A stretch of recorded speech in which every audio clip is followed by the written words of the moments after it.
Pour tester sa stratégie sur les marchés, il faut faire un backtest. Et pour faire un backtest réaliste, il ne suffit pas de le lancer sur une période de 6 mois, 1 an, d'avoir des résultats et de les interpréter. Non, il est indispensable d'ajouter une walk forward optimisation. C'est le saint graal du trading algorithmique. Et je vais t'expliquer ça clairement parce que j'ai construit mon propre outil de walk forward optimisation avec Python. Et on verra comment fonctionne cet outil. Ok les gars, je vais vous montrer en quoi consiste une walk forward optimisation et à quoi ça sert. Dans un backtest de mauvaise qualité, on va entraîner notre stratégie sur les mêmes données que celles utilisées pour la backtester. Ce qui va se passer, c'est qu'on va suroptimiser pour les meilleurs paramètres ou la meilleure stratégie pour cette période de test ici.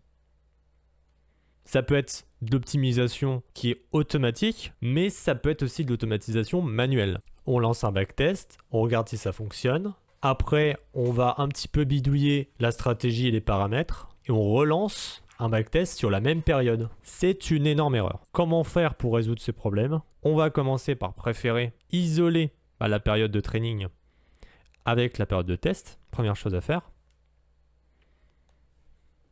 Comme ça, on entraîne la stratégie sur des données qui sont externes au test. Et ensuite, on va tout simplement tester cette stratégie sur de nouvelles données, des données qu'on ne connaît pas, et à ce moment-là, voir si ça fonctionne. Mais il y a une petite subtilité. Si on a testé une fois sur cette zone-là,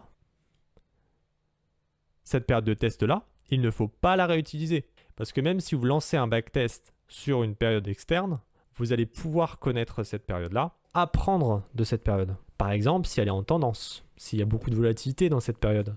Et on va naturellement, possiblement, adapter notre stratégie par rapport à cette période précise. Ça fait comme si on tradait en ayant déjà vu le futur. Et c'est ce qu'on appelle le look ahead bias. Et c'est une terrible erreur. Ensuite, il y a vraiment une subtilité à comprendre entre une optimisation qui va être manuelle, où on va pouvoir nous modifier la stratégie, modifier les paramètres, et une optimisation qui va être automatique et qui va être liée uniquement à une période précise pour trouver les paramètres optimaux. Avec la walk forward optimisation, on va commencer par trouver les paramètres optimaux avec une optimisation. Donc, c'est équivalent à faire des backtests pour toutes les possibilités de paramétrage. On récupère que les paramètres de la meilleure performance, soit par rapport au rendement, soit par rapport au ratio de Sharpe ou d'autres rendements qu'on souhaite. C'est très important de définir le critère de notre performance. Puis ensuite, on a la phase de test qui va sur un backtest unique tester donc sur des données externes à la période d'entraînement la stratégie avec les paramètres optimaux qu'on a récupérés avec la période de training.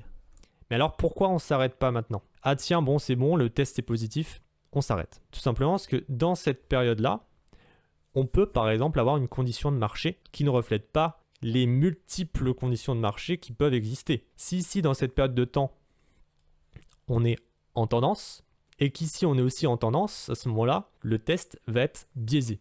Parce que peut-être que derrière, là ici on pourrait être en range par exemple. À ce moment-là, la stratégie pourrait ne plus fonctionner. Pour ce faire, c'est pour ça qu'on va le faire sur une large période, la plus large possible, avec des fenêtres adaptées. Et donc du coup, on va refaire, juste ici, avec on voit bien qu'il va aussi avoir une fenêtre qui va être un petit peu sur la fenêtre d'avant, mais sur une nouvelle fenêtre.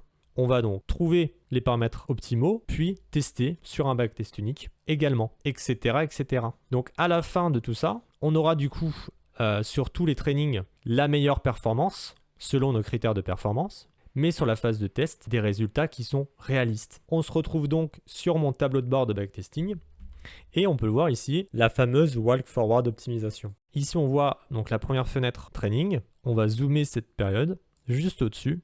Ici, c'est donc le meilleur backtest qui a le meilleur rendement.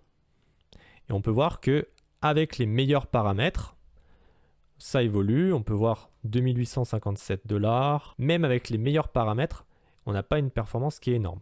Cette zone du coup a trouvé les meilleurs paramètres. On passe à la suivante, la phase de test. Et on va tout simplement tester la stratégie sur une nouvelle fenêtre temporelle. Et on peut voir que grâce à ces paramètres optimaux, on a une petite performance. Ensuite, on peut continuer avec le training 2. C'est cette fenêtre de là à là.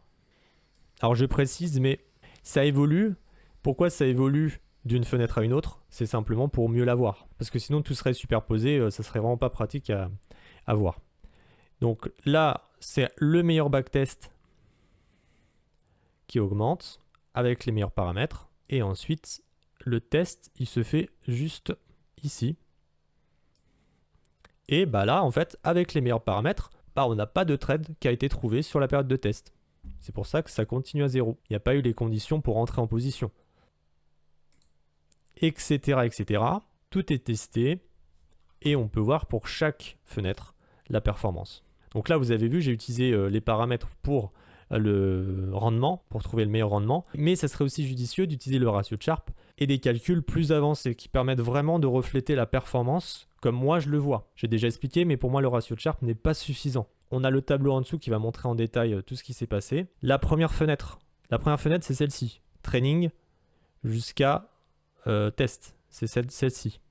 On commence du coup le 2 janvier 2019 et on finit le 19 août 2019.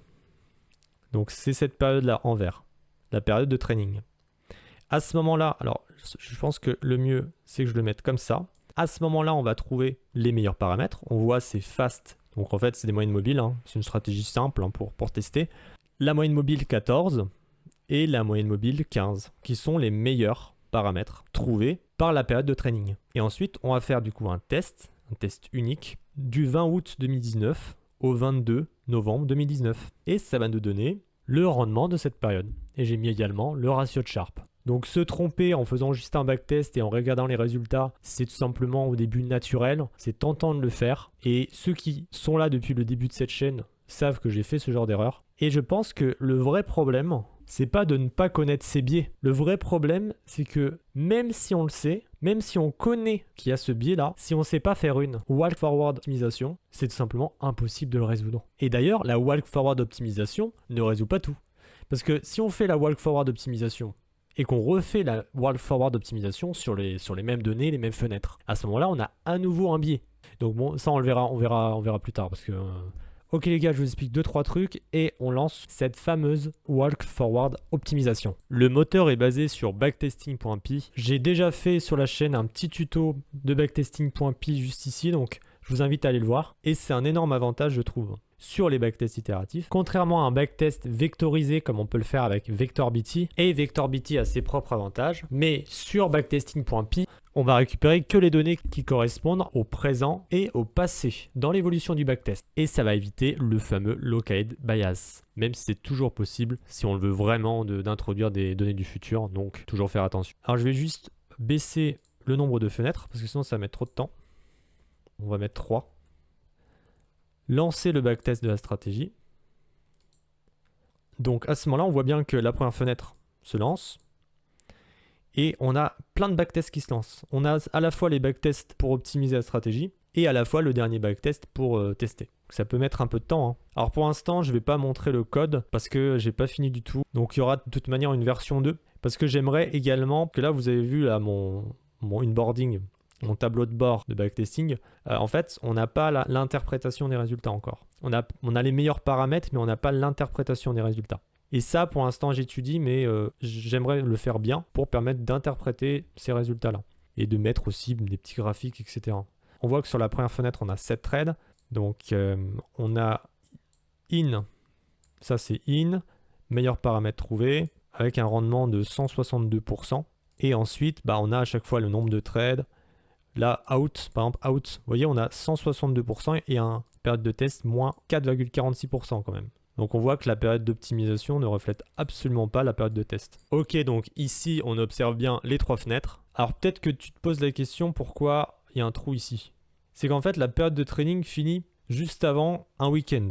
Alors des fois il y a aussi des jours fériés. Donc, et là je suis sûr, il faut vérifier, que le 29 et le 30 05 2021, en fait c'est un week-end et qu'on reprend derrière le 1er 06 2021. Donc je vais regarder. Le 29-05 2021. Donc on voit qu'il y a eu la finale de la Ligue des Champions le 29 mai 2021. Mais il n'y a pas le jour. Samedi 29 mai 2021. Voilà, donc le 29, c'est le samedi et le 30, c'est le dimanche. Pour tous ceux qui sont inscrits à la newsletter, je commence à poster dès le mois prochain, donc en mars, et ce sera du contenu totalement exclusif. Et pour ceux qui ne sont pas encore, le lien pour s'inscrire gratuitement est dans la description. Ok les gars, déjà j'aimerais vous remercier de me suivre, parce que comme ça cette aventure je la fais pas tout seul. Et ensuite n'hésitez pas à liker et à très vite dans une prochaine vidéo.